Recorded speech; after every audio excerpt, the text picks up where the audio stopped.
All right, welcome back to the Pupil's Life, everyone.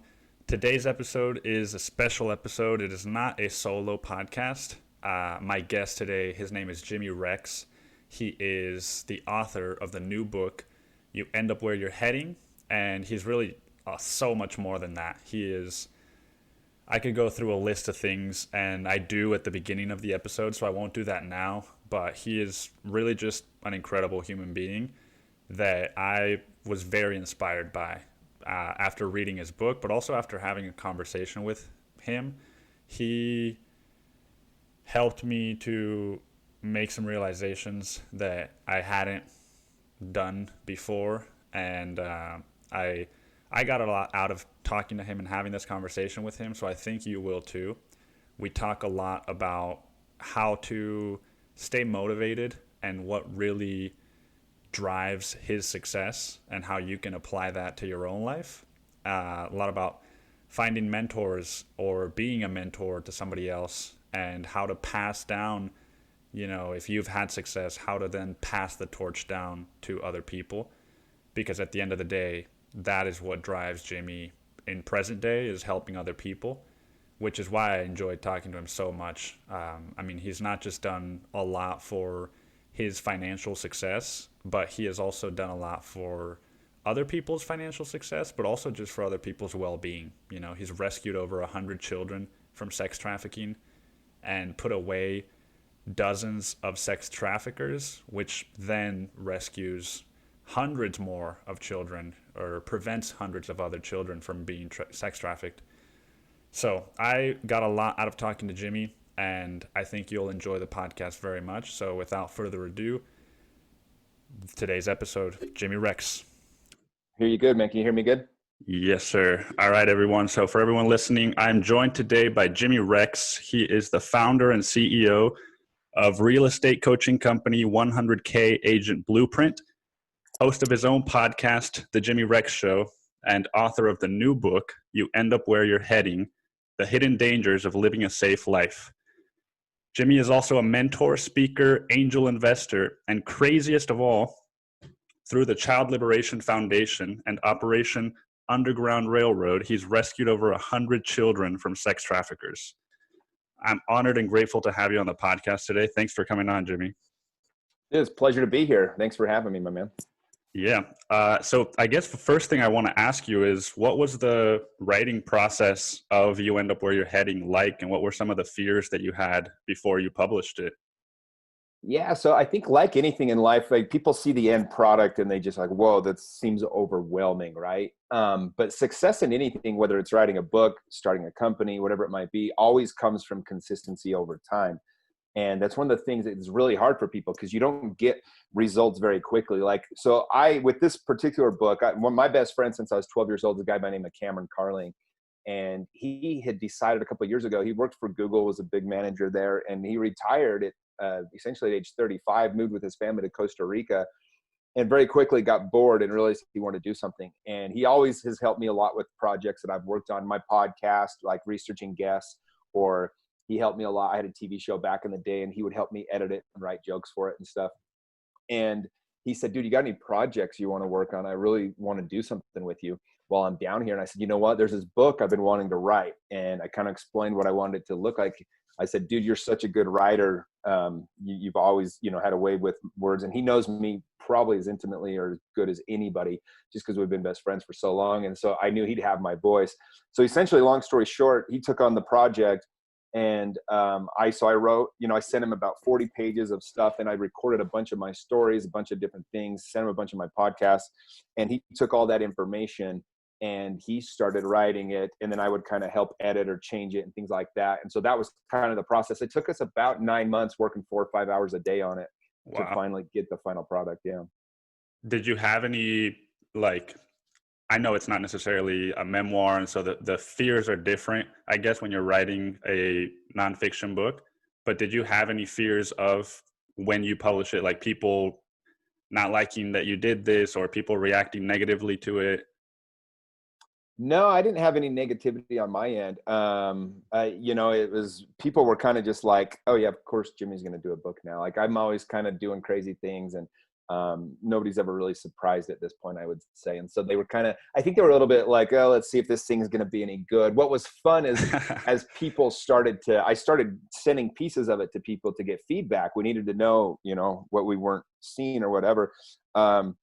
And I was thinking, I was like, all right, well, what can I, how can I make sure this is going well? So I would send them parts of it and they would come back like, dude, this is so much better than I thought it was going to be, or this is so good. I can't believe this. And so that was really fun to kind of get that feedback from them. Yeah, that's great. Like having that support system is definitely something that helps. Totally. So how do you, you do so many things. Like when I was sort of building, your intro, I was like, there are so many things that I want to include, but the list is endless.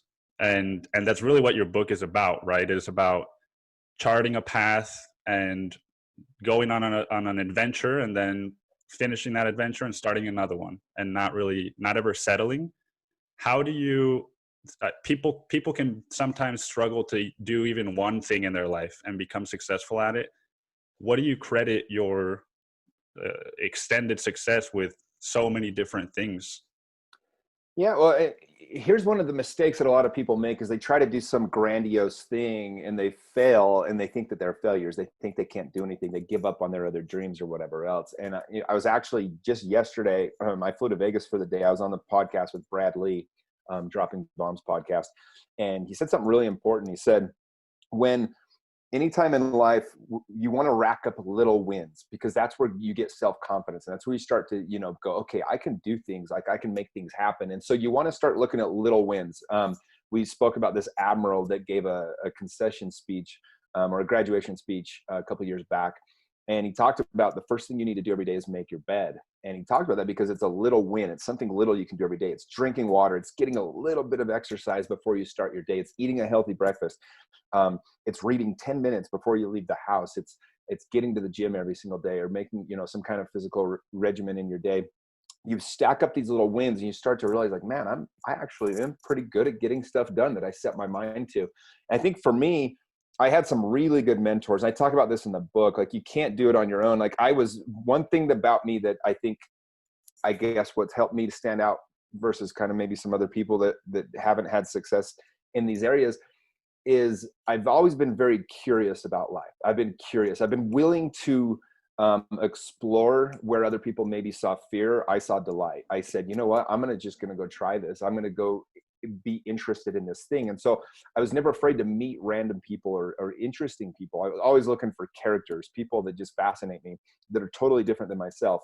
I was always very much a reader, always interested in reading books and finding out. And so you read about all these people that have success and do these things. I love reading about successful people, successful companies. And you start to realize like, man, these people are not that different than myself, right? And so you kind of gives you a confidence to go out and start trying things. And I knew by studying again how success looks from other people, what the process is and how difficult it can be to actually get where you're trying to go. And so for me, I never got bogged up in the day-to-day. I never got depressed or whatever else if things weren't moving as quickly maybe as I wanted. I knew that eventually I was going to get to where I was going, And so I think that's the main key, is to really have an idea of what success looks like, to understand the process and the commitment. Like, you're doing this podcast right now. I think you're like 55 episodes in or something, I believe. You're being consistent. And that's the key to having a successful podcast. Like, how old are you right now? 24. Yeah. So think about if you do this for the next 10 years, right? Like, I've got 14 years on you. My podcast, I have 230 episodes now. If you keep doing this for the next 15 years, if you actually stay consistent, you're going to be one of the best in the world at it. The question is going to be, when the money's not coming in or the guests aren't, giving you the feedback, you start standing up a few times, do you stick with it? Do you keep doing it? And that's the difference between people that are truly want it versus people that just kind of dabble in different things. And for me, certain things I just commit to. I know, like, I'll give you an example. When I climbed Mount Kilimanjaro about a year and a half ago, I went with this really cool group called the Water Boys. Chris Long, NFL Man of the Year, put together this charity group every year. And it was, before we went up, it's really hard. 30% of the people don't get to the top of Mount Kilimanjaro. And I told them before I went, I told all the guys in the group, I said, they're going to have to drag my dead ass off the mountain before I don't get to the top of this. And I said that because I didn't want to have to negotiate with myself when it got tough. I knew it was going to be tough. It gets freezing cold. You're walking for 10 hours straight right up a mountain. I mean, things got brutal. But I never had to negotiate with myself. I never had to talk myself into staying in it or going to the top. I made that decision one time. The word decision itself means to cut off, to be able to cut yourself off from other options. I was not going to negotiate with myself to keep moving. I was going to the top no matter what. And that's kind of what I said with the book. That's what I've done with all these different things I've done. Like I just said, this is where I'm going. This is how I'm going to do it. And other than that, I don't know exactly what's going to come. It's going to be different than what it looks like right now, but I know where I'm going. I know why I want to be there. And that why part is a huge piece. And because I always knew why I wanted it, actually accomplishing the thing was easy. Did you struggle with any kind of emotional setbacks? Because one of the biggest things for me has been overcoming, self-sabotage and my belief, like from a core childhood belief that either I'm not worthy of success and all these things are operating at the unconscious level, but did you struggle with anything like that? Oh yeah. I mean, everybody has those doubts and those fears. In fact, every single human has the same two fears. I'm not good enough or I'm not lovable. Right. And I think the key to that is to kind of try to use that to understand it, A, that you're normal, that these are thoughts that we all have. And then B, to try to figure out how to overcome those. So like for me, I'll give you an example. When I was 14 years old, well, growing up, I was a diehard baseball fan. Everything in my life was baseball. Every shirt I wore was baseball. My brother played for BYU, as a two-time MVP in the state of Utah in high school. My other brother played for college. I mean, it was a big deal. We had a batting cage in my backyard. When I was 14 years old, I'd always been one of the best players. I'd always been an all-star. And honestly, everybody kind of grew quicker than I did. I was a little guy and I just didn't practice very hard, frankly. And when I was 14 years old, we're at the year-end ceremony and I'll never forget it. We're all sitting there and it's like an amphitheater. And, I'm sitting there with my 15 buddies. We were always the all-star team every year. And all the parents are there, the grandparents, and they start calling everybody up one by one who's going to be on the 14-year-old all-star team. They start calling all my buddies. Eventually I look, there's 5 trophies left on the field. I look down the line and there's 5 more people, 6 including me. And I'm like, oh shit, like I might not be on the team. Those guys are all better than me. One by one, they called these dudes up and I'm literally get stuck sitting there by myself with all the parents, families, my buddies all out on the field. I'm sitting there by myself, the only one that didn't get called up to be an all-star. And talk about a moment in life where you're just feel like you're a total failure, don't feel like you're enough. I didn't know what to do. I just started crying. I was just so sad. Like I realized like what this meant. All summer, my friends would be hanging out without me. I wasn't good enough. Like all these fears that you have are like being manifested in front of me. And I know doesn't sound that traumatic, but baseball was my whole life. And I had to have a decision in that moment. And thankfully, in that very moment, my thought was, Jimmy, this is your fault. You didn't work hard enough to earn this. And I said in myself in that moment, I said, I am never going to be outworked again because I didn't put in the work. I will never feel like this again because I didn't put in the effort. And that's the day I became an achiever. That's the day I said, okay, so I know now I don't want to feel like that. I was the worst I've ever felt probably to this day. And I just said, I'm never going to feel like that again. And so then, as you get older, I became an accomplisher, an achiever. I started doing all these different things because I always wanted to prove that I was enough. About 2 years ago, I finally was able to put myself at peace and go, hey, this has served you. And now it's time to let it go. You no longer have to prove yourself, like you are enough. And that's been a really beautiful transformation as well.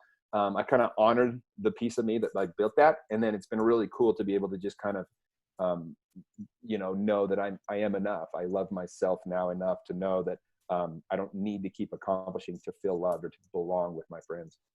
That's something I relate to very much because I have that same drive. And sometimes, maybe not in your case, but sometimes it can feel like anger is driving you.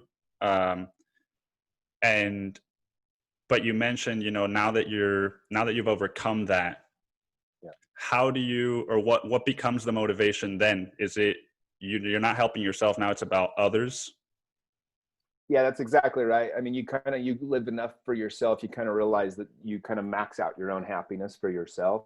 And the true reward comes in doing things for others. So I'll give you a good example of that. So a couple of years, I'm a diehard Cleveland Indians baseball fan, back to baseball, right? And in 2016, well, when I was growing up, they made the World Series a few times. I got to go. My dad took me when I was 16 years old to the 97 World Series. And in 2007, they made the playoffs, but real estate had just collapsed.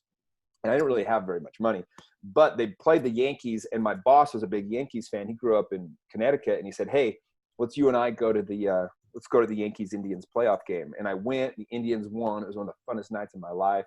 The boss wanted to kill me, but I couldn't go to the World Series or the next playoff series, against the Red Sox because I didn't have enough money. And so I said to myself, if the Indians ever get to this position again, I want to make sure that I'm in a position where I can go to every game. I want to sit on the front row. I'm going to experience the whole thing. Well, the Indians in 2016 have this great run and end up going to the World Series. And I set aside a bunch of money specifically for that. Man, I dropped over 40 grand. I went to 6 or 7 World Series games. I sat on the front row or second row for every game. It was the time of my life. Just had the funnest time going to all these games with my friends.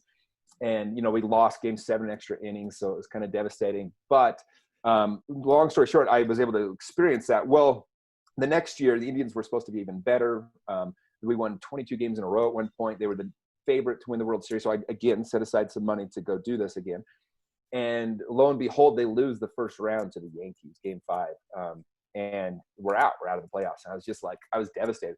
Well, my older brother, JD, is a diehard Dodgers fan. I remember one of my first memories as a child, I was probably 6 or 7, was in 1988. I remember when Kirk Gibson hit the home run in game 1 of the World Series against the A's. And I remember my brother running around. I can remember what hat he was wearing. He'd run around the house going nuts. And well, they hadn't been back to the World Series. This is 2017. They hadn't been back since that series. And my brother literally watched 120 games that year with his kids. He's got 3 kids that are also diehard Dodger fans. And I texted him, after the Dodgers ended up making the World Series a few weeks after the Indians lost, a week and a half later, I said, "You going to the World Series?" And he said, "I can't." He was going through a job change. He was working on some stuff. He's got kids going to college, private high school, and different things. And he said, "I just don't have enough money to take them all, and I don't want to have to choose a kid that can go do this." And, this is my older brother that had always been there for me, had always put in all this effort to help me as a person. And I knew he would never take a gift if I told him I was going to do it. So I just bought him 4 tickets behind the dugout to game 1 and sent him a text with the tickets. I said, "Hey man, go have fun." I get emotional thinking about it because it was fun for me to go to the Indians game, right? To go to those World Series games, but to be able to send them and give them that experience was so much greater. And they got a foul ball and they all signed it. And it's one of the things I keep on my dresser right in my office, because those hard days, work can be really hard sometimes. When you're grinding, sometimes you're like, why am I doing this? And if you're only doing it for yourself, it's not enough. It's just not. A lot of times you're going to do something else. And so I like to remind myself why I do these hard things, why I put in that extra effort, and that to be able to give them that experience that they would have never had otherwise. I mean, you don't get that back. You don't get your youth back. You don't get that World Series back. And so they were able to go and experience that. And so, yeah, doing things like that is what motivates me now. It's, last year last December, one of my dream goals was to always take my entire family on a dream vacation. And I got 6 siblings and 26 nieces and nephews, plus, parents. And I paid and took every single one of them to a Disney cruise to the Bahamas back in December before the coronavirus hit. And we got to experience this amazing week trip and just a once in a lifetime opportunity. But things like that is what motivates me now, working with Child Liberation Foundation and being able to go undercover and help rescue kids that are being sex trafficked.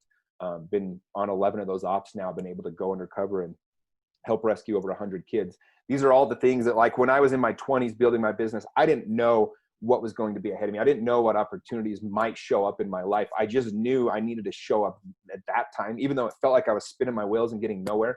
I just had to show up every day for that future self. I didn't know what was coming. I didn't know I'd have these really cool experiences in my life, but I knew if I prepared myself that, the universe would provide something that would make my life meaningful and make it special. And that's kind of what's happened. I love that story about your brother. Thanks for sharing that. Yeah. It also reminds me of a part in your book that talks about, passing it down, passing the torch, and maybe nudging somebody to become an explorer.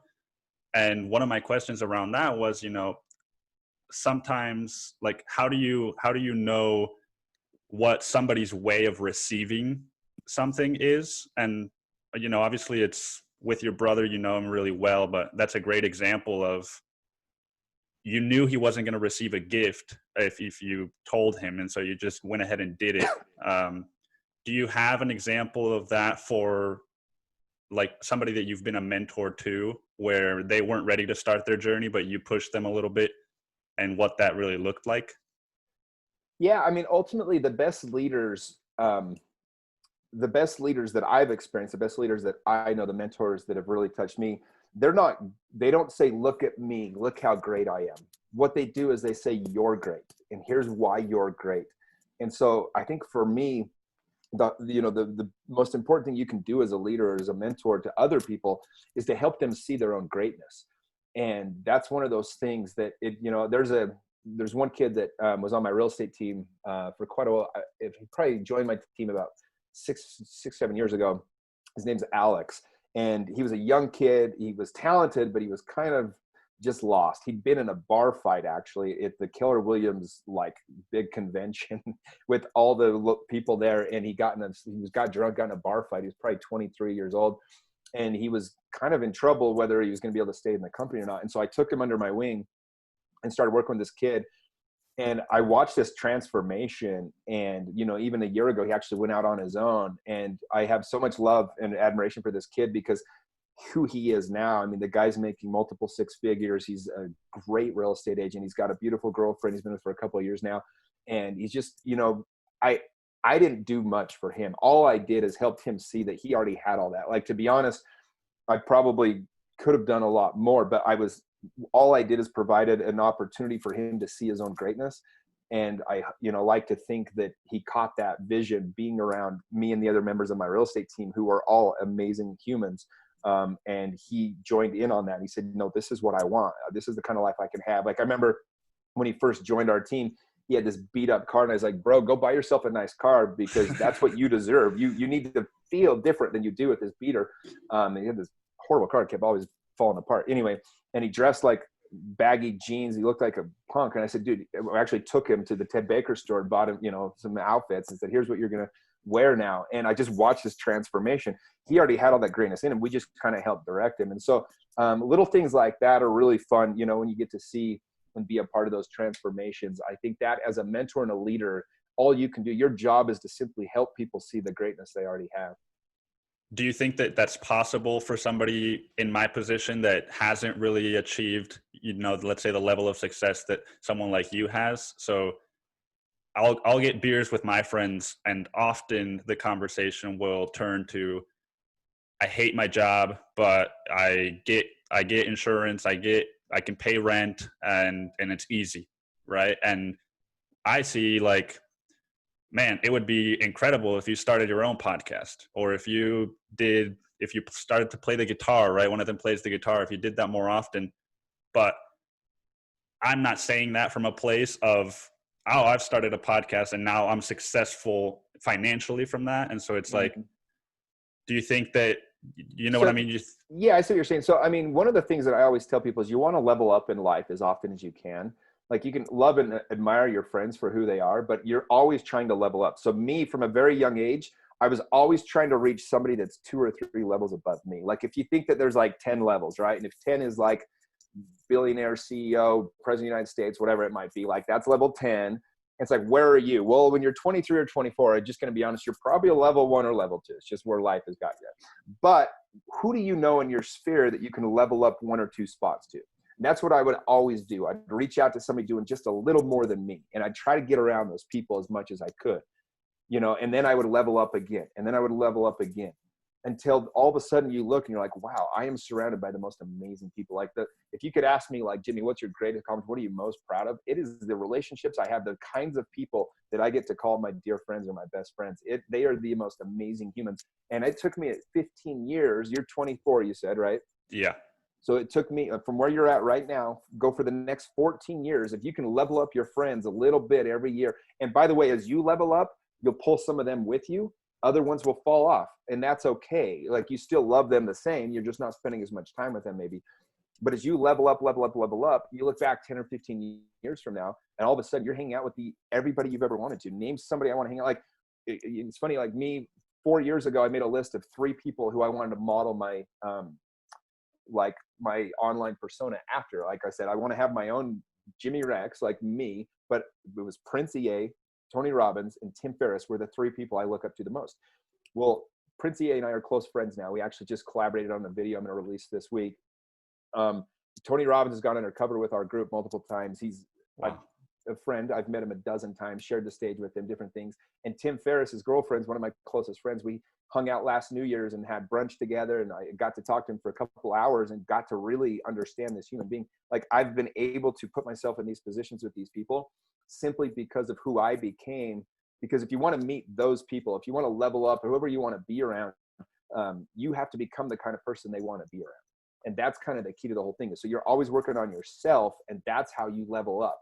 Like, going and getting beers with your friends is awesome, man. But like, what, how often are you doing that? That's the question, right? Like, are you getting the others' work done? Are you doing the hard things? Are you doing the stuff that's going to help you level up and become the kind of person? Like, if I introduced you to some of my friends right now, like, not saying you necessarily, but like all these people that'll be like, dude, how do I become part of you guys' crew? How do I become part of your squad? And it's like, if I introduce you to them now, you wouldn't even know what to do in the room anyways. You need to work on yourself first. So don't try to level up 10 spots at a time. See who's doing a little more than you, and just constantly be working to try to get a little bit more, boost each other up, and try to get a little bit higher every time you can. I love that. That's great advice.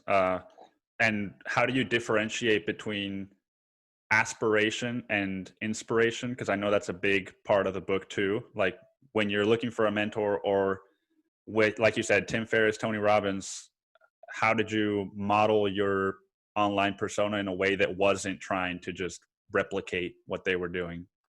Yeah, no, I mean, I have 25 different people that I probably listen to, read, study, and I take a little from all of them.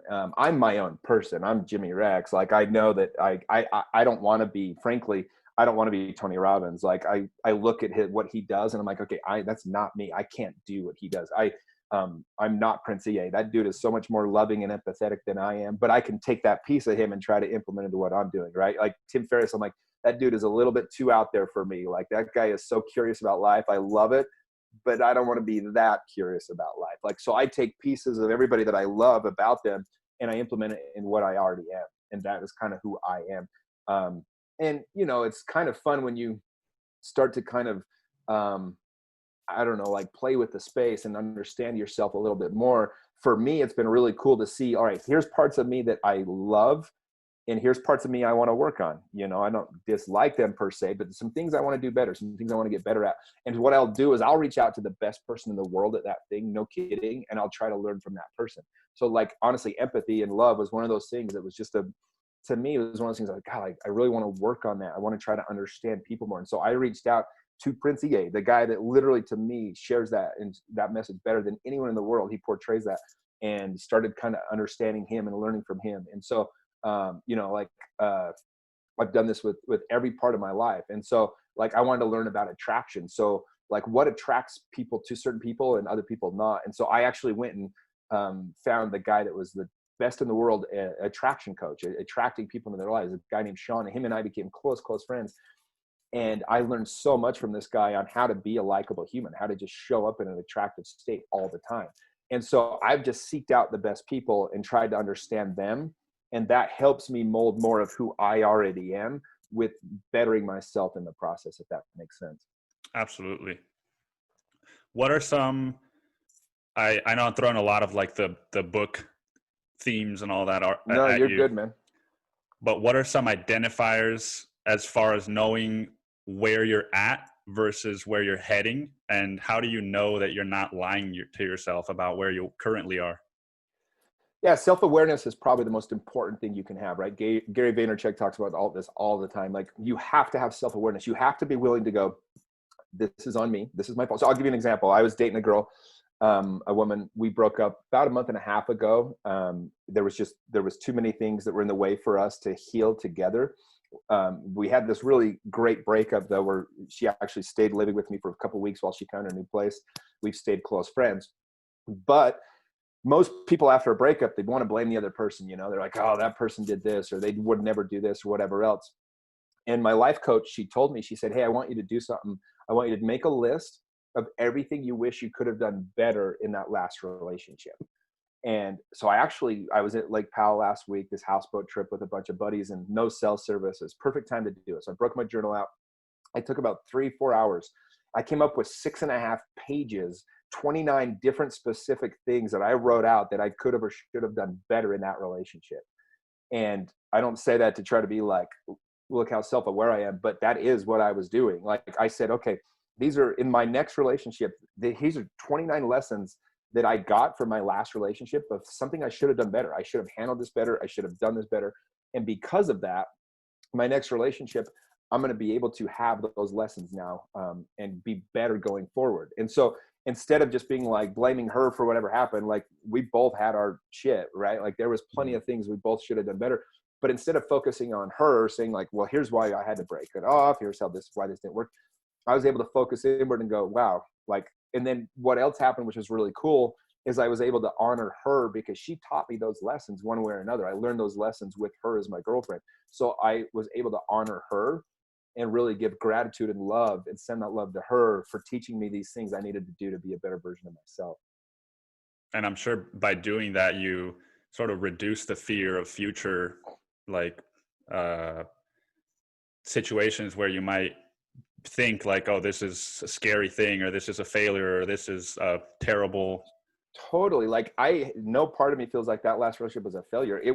I learned more in that 9.5 months because I showed up to learn it than I had in the previous 10 years as far as relationships go. Right. And I'm going to be such a better boyfriend and lover in the next relationship that I'm in because I went through that work and did that. And so I have nothing but honor and love for that relationship. And I don't feel like I wasted my time. I don't feel like I lost, something. I feel like I gained so much. And so it makes me very, have a lot of love towards both my ex-girlfriend and just the time I spent, those experiences we had. I want to talk a little bit about the child slavery and trafficking that that's one of the things that stood out to me most from the book, even though it's a small chapter in it. There's so many things that we can spend our time trying to help, right? So many causes. People are vegan, people are political. What was it about this specific mission that drew you in? Yeah, and I think it's called heeding the call. In the book, I talk about it a little bit. We get these little nudges in life where things come and they kind of say to us like, hey, this is one where you need to pay attention. And the day that I was introduced to the group originally was Operation Underground Railroad that was going undercover and rescuing these kids. I actually had been at a networking meeting, and before I went into the meeting, a friend had called me. I hadn't talked to her in a really long time, and she wanted me to go to Haiti with her and to work at this orphanage. And I was kind of just like, it was over New Year's. I was kind of like, I don't know. It doesn't sound like something I want to do. And I go into this meeting, and the very orphanage that she wanted me to go to, no connection to this guy in this meeting, starts talking about this group, Operation Underground Railroad. And it was started because this man named Gasno, his son had been kidnapped. His son Gardy had been kidnapped from this orphanage in Haiti. It was the same orphanage that this lady had just called me about. It was insane. I just knew, I was like, oh my gosh, like this is calling my name. And every part of what they said they did was just like, I want to be a part of this. And so I spent the next 6-12 months just doing everything I possibly could to be a part of this group, to be part of this mission. And I just knew I needed to do it. And it's been the most rewarding thing I've ever, been a part of, being able to, give people their freedom, being able to save these kids from child trafficking and some of these different things, being able to be a part of arresting almost, 35, 40 men and women that were trafficking children. Who knows how many other hundreds or thousands of children we saved by getting those people out of the way. And so I think you just got to listen. Like, you get these little nudges in the ribs. Sometimes you're like, why do I keep having this urge? Like I had one about a year ago. I had the strongest urge. I needed to do some things different with my life as far as like career went. And I was like, man, I don't know. Like, cause real estate to me was the ultimate safety. Like I was #1 agent in my office, top 5 agent in the county, making a couple $1 million a year selling houses. And I realized like, I think for me to actually get to my next level, I need to turn that over to my team, my real estate team, let them deal more on the day-to-day. And I need to focus on some other things. And I've been in this process, this transformation process ever since then. And it was definitely safer to just keep being all 100% real estate. But I've been able to get so much more out of like getting the book done, doing the podcast on a high level, doing a lot of these YouTube things. I'm doing all this other stuff. And that's going to lead to more things down the road. but it wasn't the safe path. Almost everybody I know would have been like, dude, you're insane. Just keep doing the real estate thing. You're making millions of dollars a year, you know? And again, I'm keeping that going, but with a team now. And it's been really cool as I've given more and more of the day-to-day, like showing homes and going on appointments to my team. They've actually excelled at this much greater than even I could have been. We're actually selling more homes than ever. And I'm less and less a part of that, which as my team continues to thrive. My brother right now, he has he's got a very comfortable life, and he's doing a lot of things, right? I'm not in any way saying he's settling or anything like that, but we have conversations often where my big focus in the last year has been emotions, right? Because I grew up in Cancun, Mexico, and my dad grew up in a smaller town in Mexico. And so this is not something that he learned or something he could pass down to us. Yeah. But my brother has this idea that, well, I don't really feel this need to feel my emotions, and I can watch TV and I can focus on photography and all these other things. Feeling doesn't need to be a part of my life. And he thinks that it's like a problem that doesn't exist. So why go searching for a problem that doesn't exist? But that is a big part of the book, is like, he's maximizing his attractions. I guess that's my question, is do you think that is a form of maximizing one's attractions, and the whole concept of yielding to uncertainty to unlock delight? Yeah, it's the more uncertainty we're willing to deal with in our lives, the higher quality of life we're going to have, the more exciting our lives are going to be. One thing that's tricky is we get caught up with a lot of times with what other people are doing or how they're perceiving the world. And we put this expectation because, like, when you figure something out, you want other people to figure it out, right? You want your brother to have this, you want your buddies to kind of have, but at the end of the day, everybody's kind of on their own path, and all we can do is really inspire people to do more with their own. And so we got to kind of quit having others' expectations of what our life needs to look like, and try to quit putting expectations on other people's lives of what they need to look like, because everybody's life is going to be a different path. And some people are just going to take that safe route. And for them, that to them is just the way they have to do it. What we want to do, it's part of my mission statement, is to be an example of living an extraordinary life, is the last part of my mission statement for my life. And it means all I can do is try to inspire people through what I'm doing, as opposed to trying to put my own expectations on them. And that's where we get caught up a lot. A lot of the pain that we receive in life is when we're not meeting up the expectations that others have for us or that we have for ourselves. Usually we don't even want to have that expectation. We just feel like we have to do it. Like, so many people are like, I did this because my parents expected me to, or, everyone in my family does this, or like, I don't know, this is the religion I grew up in, or whatever it might be. And so we do these things and we get all this pain when it doesn't feel authentic. So in the book, I talk about this, where you really need to be authentically about trying to go your own path, like cross that bridge and understand that maybe you have to go alone. But instead of like feeling like you have these expectations you have to live up to, understand that life is a beautiful, beautiful mess. And if you can see life that way, there's very few things that cause true pain, because when things don't go your way, you just see it as another thing that's like adding flavor to your life. You see it as like, okay, well, here's another challenge or another adventure that's come my way. Like, COVID is not this horrible, terrible thing. It's changing the game for everybody. It's like change shows up, and it's like, you never shows up the way you want it to, right? Like for me, it was like, no matter what, the cool thing is I always have travel and I can always go like do this. And all of a sudden, like, you can't do any of that. And it's like, okay, well, what's the lesson to learn here, right? And it's like, Jimmy, you've been avoiding digging into yourself and getting a little bit more in depth of your own self and spending that time alone. You've been doing this for a couple of years. You distract yourself very well by going sporting events or going on vacations, doing all these things. It's like, well, all those things have been taken away. So now's the time where I get to focus inward. That's where I've kind of started this journey, these last little bit of focusing inward and truly working on myself and how I can give myself the ultimate self-love and try to truly understand myself. And, what parts of me do I not love? What things do I need to heal that I've been ignoring? And that's the gift that COVID has given, right? And so everything we have the opportunity to see it as either a blessing or is something negative happening to us. But I think ultimately, if you embrace life as a beautiful mess, you find the gifts in every single thing that's happening, and that makes your life beautiful. And for people that have, not for people, I'll use myself as an example. I want to go back to the self-sabotage. How do you, or have you ever had to like differentiate, I guess, between, oh, this is not serving me anymore and I need to move on to something better, versus I'm going to convince myself that this isn't serving me anymore because it's too challenging and I want to just fall back, kind of, because that's been my biggest thing in life is like, oh, I'm sick of this fucking job. Like I can't do this shit anymore. It's taking away from my writing and my podcasting. So I'm just going to quit that. And yeah. And I think that's kind of the dance of life, is figuring out that art of fulfillment, right? Like, okay, am I fulfilled? I think ultimately that's the question I would ask myself, because you don't want to quit something because it's hard. I think too many people are like, find what you're passionate about and make it your career. Well, that's great, but you also got to make money.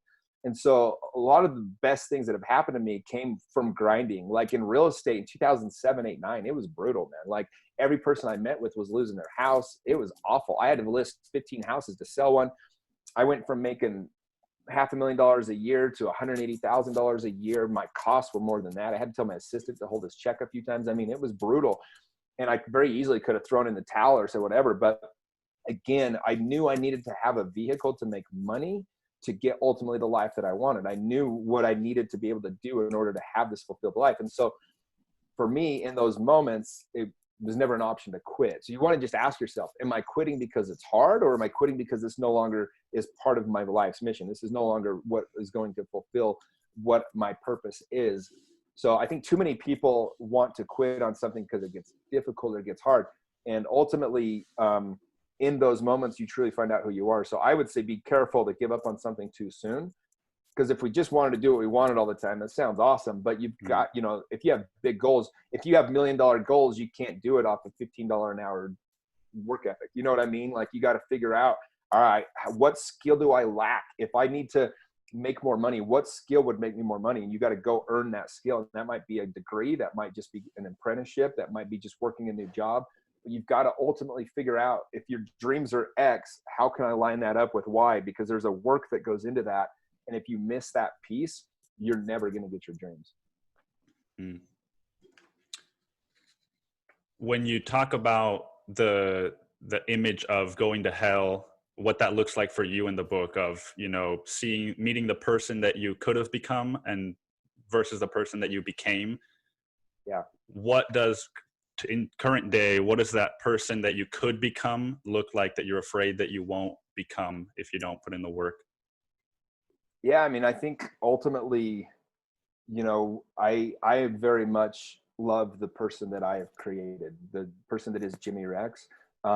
It's a constant work. It's part of giving yourself a lot of grace and a lot of self-love. Like I screw up so many things. I've screwed up so many things the last 15 years, but I love the kid. I love the person that is me, that keeps trying or keeps understanding. Like I give myself a lot of grace, actually. When I screw up, I forgive myself very easily and very quickly. I know that I'm trying to figure this out, but I also know that it's not a path from A to Z. I mean, this thing looks like this. It's going up and down all the time, right? So I think an important piece of that is to give yourself a lot of self-love and a lot of grace. But at the same time, I do have an expectation for what I want my life to be. And I'm on that path. I believe if I were to die today, I would be very pleased with the image of who I have become versus who I could have been. I think I'm on that path. I think I've worked very hard to stay on that path. And again, it's not linear and it's not perfect, but that's where grace comes in. And I know that, I know that God laughs at me. I know that he thinks I'm hilarious, an idiot all the same time, but loves the shit out of me. And I know that because I can feel that. And I find humor in my own self, even when I screw stuff up, because I know God does the same. And he's allowed me to do that. I think people are too hard on themselves sometimes. And we have to understand that, like, we're on a very difficult path. Like life can really throw you some hurdles. Like life can be really difficult. Heartbreak is real. Struggle is real. Sickness and death is real. These things happen. And so don't get too caught up in like, I'm not who I need to be. and more so just like, am I a little better today than I was yesterday? Am I going the right direction? Am I working to improve my faults? And as long as you're doing those things, give yourself grace, because you usually give it to other people. You're like, oh, I know that guy. But we're so hard on ourselves. And so I think it's important not to be too hard on yourself, if that makes sense. Absolutely. I know we're coming up on our time, so I want to ask you one last question. Back to the child trafficking, there's a short anecdote about a man who you went on a mission, or maybe it was Tim Ballard, or maybe it was both of you, that went on a mission to rescue his child, but you ended up rescuing like 10 children and not his. And he said, it's okay because those 10 kids are I forget the exact words, but he was glad that at least we got 10 other kids, even if it meant not getting, because that's what not getting his kid meant, you got these other 10 kids. Sorry. Yeah. So, you're referring to Guess now. That's the guy who runs the orphanage I was referring to when I was called to this. And so Tim, I told that story when I was talking about Tim Ballard. And so when they thought they had his son Gardy found in Haiti, they went and they found it was an orphanage that was disguised. It was disguised as an orphanage. What it really was they were selling children out of this place. It was a child trafficking center. And they were late. Not late, just by the time they got there, Gardy had been sold already. And so he wasn't there. So they went back to Guess Now. And in the movie Operation Toussaint, it's a documentary. It's on Amazon and Netflix if you can see this. But Tim goes to him and he says, I've got some really bad news. Your son was gone by the time we got there. But the good news is we rescued dozens of kids, I think. Maybe, I don't know what the exact number was, and Guess No, this beautiful man whose son had been kidnapped at 4 years old, who he couldn't get back and still has not got back to this day. He said, it's okay. Like, I know that if losing my son, if that's what had to happen for you to rescue these other children, because you guys would have never came here if you hadn't heard about my son. You would have never gone to that orphanage if it wasn't for my son. And if my son had to go for you to rescue these other dozens of kids, then that's something I can live with. I can live with that being my son's purpose. That's a huge, beautiful thing. And that's kind of what we talked about in the book on that part. Yeah. And so how can people help with that specific cause that you're working on if they're not going on missions, or like, what's a small way that people can help? Yeah, there's several groups that are doing amazing work. Operation Underground Railroad is the one I talk about in the book. That's who I started out with. Child Liberation Foundation. Just Google these companies. They're these nonprofits, and their organization will pop up. Some really good people to follow on social media is Tim Ballard, Coco Berthman. She was trafficked, and she was on my podcast, and she's doing amazing things with 4 or 5 different charities. So there's just whatever you can do, whether it's time, awareness, or money, whatever you can give to the cause and help out, I think is what we ask, and the best that we can hope for. Awesome. And where can people reach you? Yeah, the best way to get a hold of me is my Instagram is Mr. Jimmy Rex. That's how you got a hold of me. I love to get back to people. If you're interested, as long as it's a real question, I'll get back to people every time, and love to help any way I can. And but that's the best way to get a hold of me is Mr. Jimmy Rex on Instagram, or check out my podcast, The Jimmy Rex Show. New guests all the time coming out, and it's been fun, man. So awesome. And also, You End Up Where You're Heading, The Dangers of Living a Safe Life, on Amazon, out now. Jimmy Rex, thank you so much for being on today. My man, Nicholas, thank you. Great job, man. Take care.